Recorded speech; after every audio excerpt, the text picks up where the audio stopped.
Clum here with YourWellnessTribe.com, and today we're going into the second video of this series of the Hormonal Man. I am going to go into the neurological response to how both men and women respond to stress differently. This is very important. This will help each side, both men and women, understand the other side a little bit more. And again, awareness is the first step in this. First, let me tell you, I am in a PhD program for health psychology, but I am not a psychologist. The way I'm approaching this is through the physiology of the body, the neurology or your nervous system, the hormone or your endocrine system, the brain chemistry or the pleasure addiction cycle in the brain, and so forth. There's a lot that can be done there, a lot that can be improved that will help affect our behavior if we work on it, aside from the mental side, which is very important as well, but not what I'm going into here. Just wanted to make that very clear.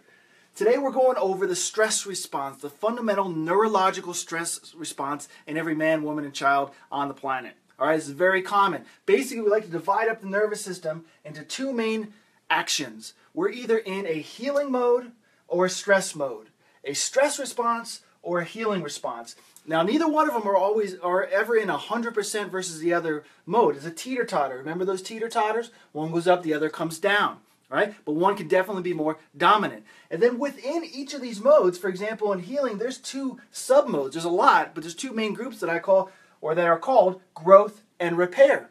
A lot of people put those together, but they're not. They actually oppose each other within this side of the equation, but that's another topic we'll go into another time. Same thing happens in stress. There's a lot of different ways we can react to stress. There's a lot of different physiologies we can elicit when we have stress. It's not just one. It's not just cortisol. It's not just what a lot of people have said. Within the stress side, we have a challenge response to stress and a threat response to stress.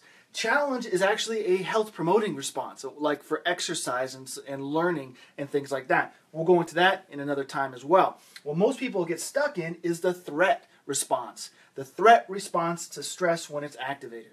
All right? So that's what we're going down now. Stress comes in, we have a response. Most people are stuck in the threat mode, and then we look at how men and women react differently. First, both men and women react with action. These mechanisms have been developing in our human species, in our genome, for thousands upon thousands, hundreds of thousands, if not millions of years. They are hardwired into us. We have very little control over these basic fundamentals. Okay, so it's very important. Stress comes, both men and women get ready for action. Men get hyper-focused. They zone in. They're looking. They got a job to do, and they got one thing to do. They got to get through this threat, this emergency right now. Whereas women, they expand their focus. They look out, they are zoning the land, they're reading the territory, they are multitasking in their head how to get through this. Very different response to potentially the same stimulus. Men think about fight or flight, they get ready to run. Women do the same thing, but they do it in a communal sense. They look for community, they start to reach out, they bring people together, they move the tribe, where men are looking to run either to divert an emergency away from the tribe or to run with the tribe.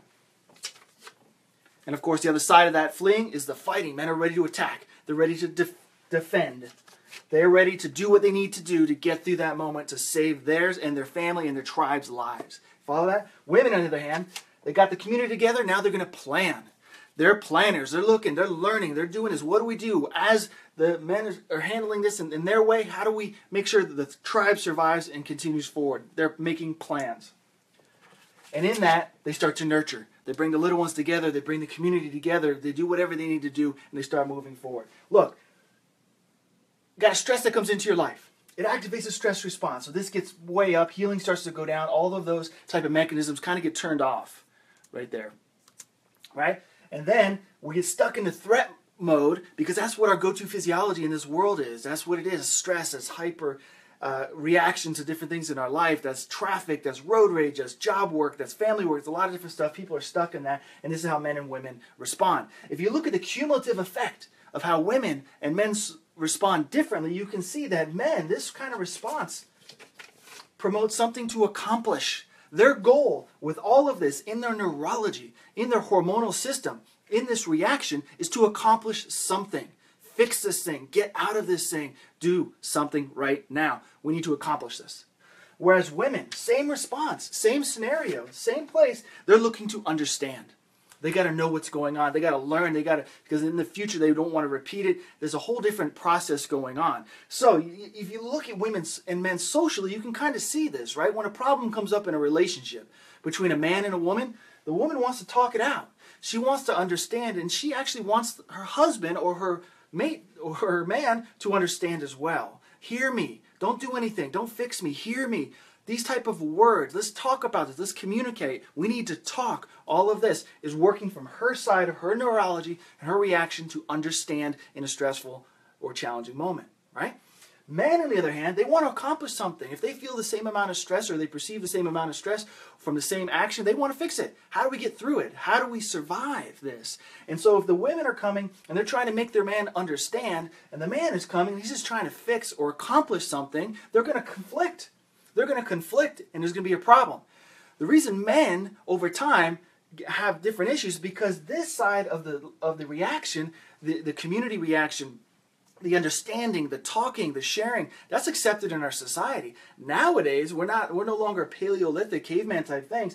This type of thing, and every time that we get stressed, there's an action. There's a physical behavior to reach out, to lash out, to yell, to do something. Is not. You can't do that when you're in bumper-to-bumper traffic. You can't do that if you get in an argument at work. You can't just lash out. It's unacceptable in our society. So what ends up happening is the men have to suppress this reaction.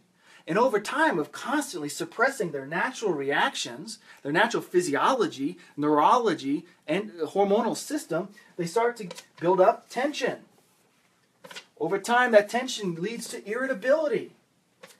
Irritability over time leads to anger. When all this is going on, guys get moody. And eventually, if it continues down the road, they start to block things out. They start to ignore. The women will say, my husband just doesn't pay attention to me anymore. He just doesn't listen. He might be listening, but he might already be here. He's blocking things out. He's had to suppress this all the time. He knows that if he goes to this go-to, at least on a subconscious level, actions to accomplish, when you're trying to understand, there's going to be a conflict.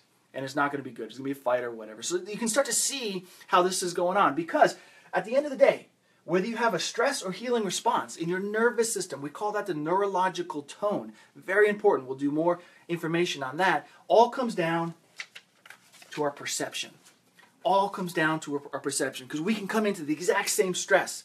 Here in Washington, there's black bears all over. My kid's school got shut down once because there was a black bear on the campus. Now, me, not being from Washington, coming around, I could freak out. I could just absolutely freak out, panic, think everything is falling apart. Where someone who lives in this area, who's been around black bears forever, has no problem. They're like, there's no problem. They just wait till the bear goes, and then they let the schools out, and the black bears don't hurt anyone.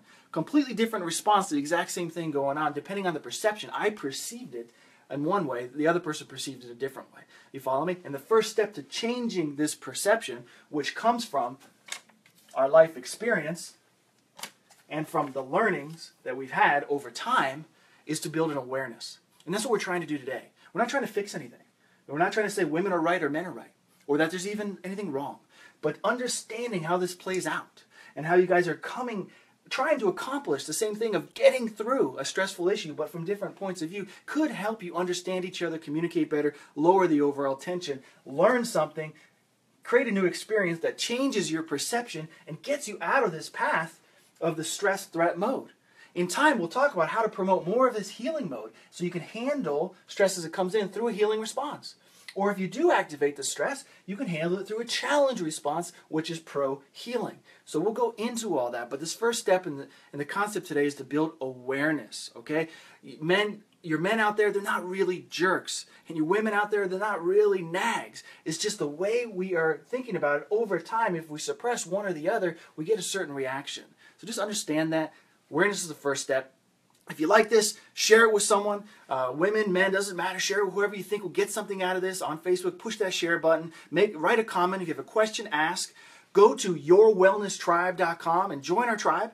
Opt into something, our newsletter, one of the video series, whatever you like. Join our tribe. Help us grow and build this message. And at the end of the day, maybe you'll approach your woman or your man or your irritable man, your hormonal man in a sense, a little bit differently, a little more understanding. Start to change the perception and change this entire reality.